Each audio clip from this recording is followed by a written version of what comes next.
Much of what we do is based on the habits that we have developed over time. And these could be good habits or bad habits.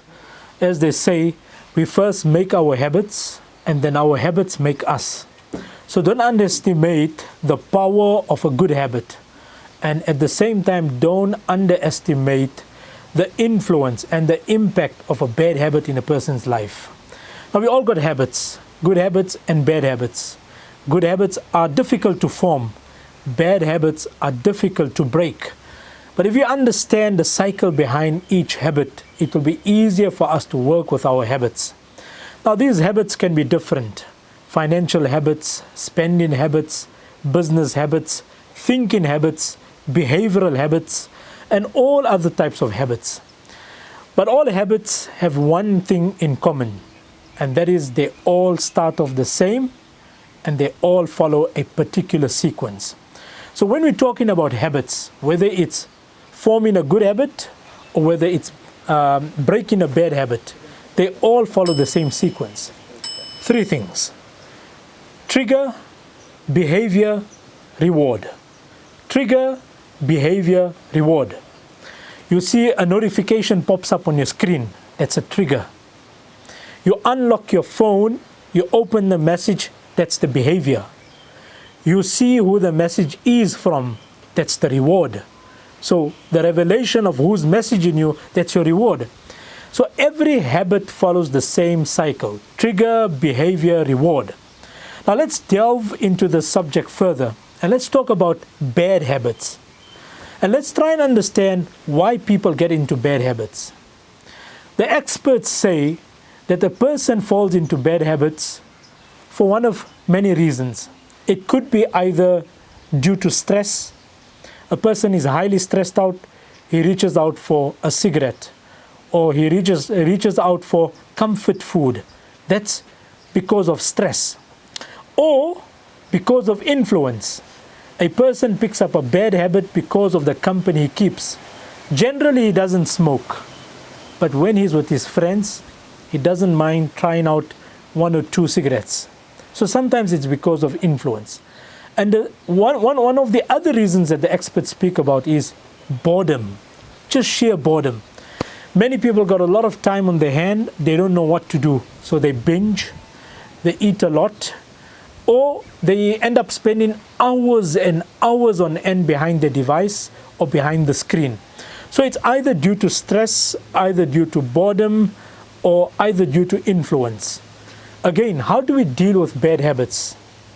When we're talking about bad habits, we've got to develop a good system for ourselves. Again, trigger, behavior, reward. Identify what is the trigger for your bad habit. When is it that you are reaching out for a cigarette? When is it? When I'm alone, when I'm stressed. So that's your trigger. What do I do? How long does it last? And what is my approach to the entire situation? The more insight you have to your situation, the easier it will be for you to deal with your behavior or with your habit. So let's talk about a person who's addicted to cigarettes or to smoking. Trigger number 1, I see the pack of cigarettes lying on the table. So I'm reaching out just because I see it. For other people, it would be the remote control. The minute they see the remote control, they are tempted to switch on the TV or the screen. So the trigger is the packet of cigarette or a remote for another person or somebody else who's having eating disorder. It could be a jar of sweets. It could be chocolates that's within reach. So the minute they see that, a packet of cigarettes, the remote control, or the sweet of jar, the trigger kicks in. What's the behavior? You reach out for the cigarette. What's the behavior? You switch on the screen. What's the behavior? You open the jar. What is the reward? Pulling or smoking that cigarette, or watching the show that you want to. Or it means reaching out for the chocolate and eating it. That's your reward factor. So the more insight you have into your triggers, the easier it will be for you to work on your habits. Identify your triggers. What is it that's leading me to this situation?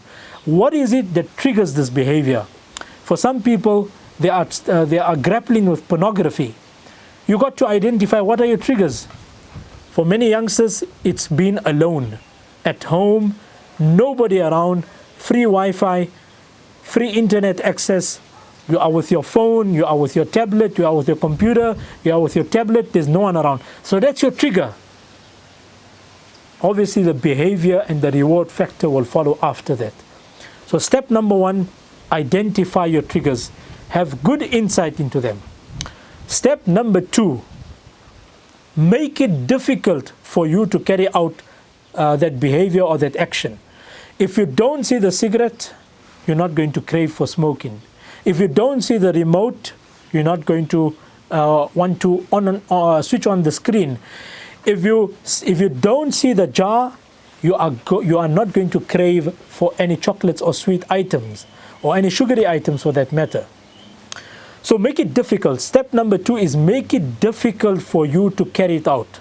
In fact, I was watching one video, and on that video, one of the tools provided for breaking a bad habit is you get a jar with a timer that allows you to lock the device or whatever it is for a certain amount of time. So, for example, when it's time for supper or when it's time for a meal, you get the jar, you get everybody to drop their devices into that jar, and you put a timer for 1 hour. And no matter who messages or calls, you will not be able to access the jar until the timer runs out. So that's one way, making it difficult for you to practice that behavior. Number 3, replace. And that's what the experts say. If you were spending 2 hours on your screen, you got to now replace it with something else. If you are watching frivolous shows with no real benefit, you can replace it with maybe a documentary that will help you, that will improve your knowledge, that will increase your general knowledge. So the third thing is to provide replacement. If you had the habit of munching, maybe it was sweets or chocolates, you can now replace that with something healthy. Put nuts, put fruits, put something that's healthy. So you're still reaching out, you're still munching, you're still eating, but you're eating healthy. So that's the replacement factor. And the fourth thing that they speak about habits is accountability. Find someone whom you can be accountable to. So you can tell your friend, if I smoke today, I will give you $50 or 50 rands or 100 rands as a punishment. Now you're keeping yourself accountable. Or if I do so and so action, this will be the consequence. So have the accountability factor in. The best way to keep yourself accountable is to do it with your partner, your significant other. They can keep you in check. The minute you do so and so action, they will immediately step in and provide guidance. The fifth thing, make dua, make constant dua unto Allah subhanahu wa ta'ala. Oh Allah, I'm trying to quit smoking. Oh Allah, I'm trying to quit drugs.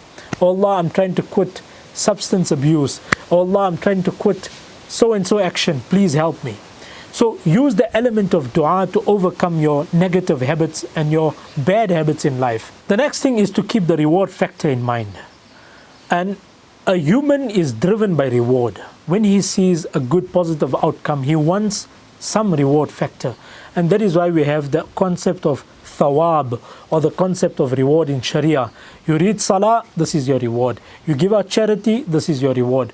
So likewise, when you are trying to get rid of some bad habit, you must also have a reward factor. And likewise, when you're also following on a good habit, you should have a reward factor. And this would differ from person to person. Allah subhanahu wa ta'ala make it easy for one and all. The next thing to keep in mind when it comes to habits is the plateau factor. There will be times where you'll struggle to live up to what you want to. There will be times where you'll struggle to live up to the commitments. But you need to take it into your stride. For example, a person made the commitment, I'll wake up every day at 5 a.m. But there are going to be occasions where you'll wake up at 5:45 or 6:30. It's just life. You got to take it into your stride. But it's important to bounce back after that. Don't let one occasion lead you to another occasion. Don't let one mishap lead you to another mishap. Don't let one failure lead you to another failure. You got to bounce back. If a person said, Inshallah, I'm going to read my 5 daily salahs. That's a habit I want to develop. So he missed maybe dhuhr. Let not the missing of dhuhr lead you to the missing of asr. Yes, you missed dhuhr. Allah forgive us. But you take it into your stride and you bounce back for the next salah. So expect the plateau. Sometimes you'll be high, sometimes you'll be low, sometimes it will come on easily and naturally, and sometimes it will take time. But you got to take it into your stride. Failure is part of the process. Some days you will definitely fail, but you got to keep that in mind as you are journeying through this difficult phase of yours. And the last thing I want to mention here is that change your environment. Keep good company. If you are in a negative environment and you're trying to give up your habit, it's not going to work. It's like a person who's trying to give up a cool drink habit, but every time he comes home, he sees the cool drink in front of him, or the minute he opens the fridge, he opens and he finds the cool drink. So you got to change the environment. You got to change the company. Tell your family, I'm trying to give up fizzy drinks. For the next 2 months, can we not have any fizzy drinks in the house? Change the environment. This will help you overcome your negative habits. May Allah give us all good habits, because essentially we are a combination of what we do every day. Allah subhanahu wa ta'ala bless us all.